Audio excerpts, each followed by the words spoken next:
Welcome back. Today we're going to talk about my favorite delay pedal. It's right there. It's called an Ibanez Echo Shifter. It's the third version of it. I love delay. I'm a huge fan of it. I think it's a really fun effect. I think it's really inspiring. I think it's really just beautiful. I think it adds a lot of depth to what might otherwise be a slightly boring guitar part in a lot of instances. And I've played a lot of delay pedals. I've tried a lot of delays. Obviously I've got the Axe-Fix here, which is full of them. But recently I was wanting to build a rig that works in analog, all tube, because that's fun and I'm into it. And I was looking for a delay pedal and I'd never heard of these, but I saw one in a shop and I was like, you know what? I might just give that a go. And I'm really glad I did because it absolutely blew me away. To be fair, I'm going to preface this. This is not the most amazing delay pedal. It's reasonably simple, but it just does the job better than anything else I've ever seen for what I wanted. So that's why I'm into it so much. Now, enough talking. Let's play it a little bit. I'll try to not play for an hour and then we'll talk about it a little bit more, go through what it does.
So hopefully after that little clip, you have come to the conclusion, as I did, that this thing sounds beautiful. As for what the controls are on it, it's relatively simple. Standard delay stuff. We've got our mix knob that controls how loud the repeats are. We've got our feedback that controls how many repeats there are. We've got our delay time, which is actually a slider on this pedal, which I think is super fun if you're into pedal bending and stuff like that, but more on that later. We've got depth and speed for our modulation, and we've also got two modes. We've got analog and digital, and an on-off for our modulation. We've got the foot switch labeled effects to turn the effect on and off, and we've got another foot switch labeled tap/oscillator, which you can use as a tap tempo, or you can hold it down. More on that later as well. The only other thing this pedal's got going on for it is a instrumental line input level select on the back, which is good to have just if you are going to run some synth or something into this, I guess, but I'm a guitarist, so I'm going to be talking about it like a guitarist. It's really cool. I love the design of this pedal. I think it looks really great, and that is a consideration. What I don't love is the price tag. It retails for around $400 New Zealand, which is pretty damn expensive for a pretty basic delay pedal. We're not going to talk about that anymore as well. If you're looking for a cheap delay pedal that does a whole bunch of things, this probably isn't it. This is, to me, really good at doing what it does. So what we were hearing before, we're on the analog mode with the modulation on and quite a slow delay, but this can do most of the things you'd like a delay pedal to do. We can get some really nice crisp slapback. We can switch it over to the digital mode for some really clear repeats. On the analog mode, it's a bit more warm and tapey sounding. So I'll give you a little bit of both. We'll just play a nice simple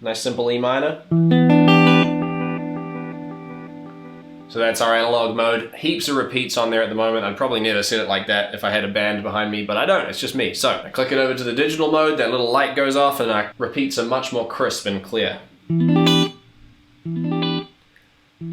The other reason about having two modes, that's just going to keep going forever now. If you're on the analog mode, you can only have repeats up to, I think it's about 600 milliseconds or so. And then if you need anything longer than that, you need to click over to digital mode, which goes all the way up to, I think, 1.2 seconds. Well, 1200 milliseconds if you prefer that. But it does sound really good on both modes, and you can really get those crisp digital repeats out of this thing. If I just speed it up a bit, let's get it going pretty quick. I'm gonna turn the modulation off, and I might just turn the feedback down a little bit while keeping the mix pretty high. I actually gotta make it a little bit slower. I just tried to record that and it didn't really go to plan. So let's try again.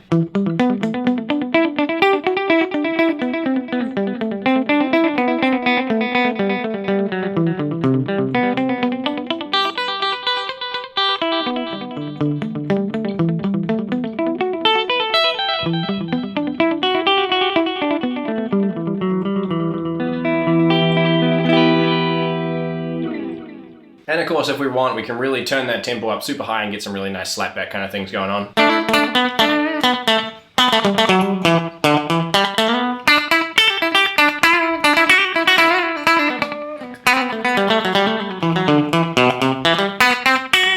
At this point, you might be going, okay, yeah, sweet. It's a delay pedal. It sounds good, but there's nothing really amazing about it. I'm not that interested. That's fine. I'm gonna show you what I think is my favorite part of this, and maybe the thing that sold me on it a little bit, but also what's probably the least usable part of it. So I mentioned earlier that one of the things I like about having this delay time as a slider is that it really makes it fun to play with this thing in a kind of pedal bending kind of way. So if you hold down the tap tempo button, this pedal will self-oscillate whatever's being delayed. So I'm gonna have to turn around here, but I'm not gonna do anything fancy on the guitar because you're not gonna be able to see it anyway. If we just play a chord and then hold down that tap oscillation, normally I do it with my foot, but I gotta put it up there, so I can't like get a leg up there. It's just ridiculous. So we'll just make the delay time a little bit slower and then we'll get into it.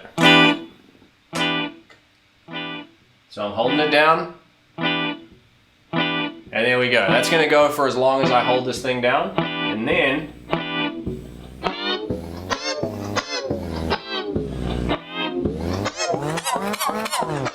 we can have some fun.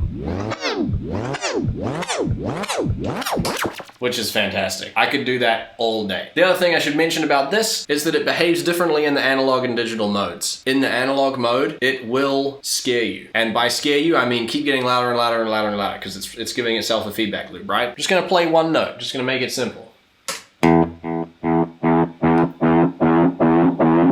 Nice. Now if I turn that mix up, it gets pretty scary, so I'm gonna keep that down a little bit. And then once again, we can make some pretty fun little effects.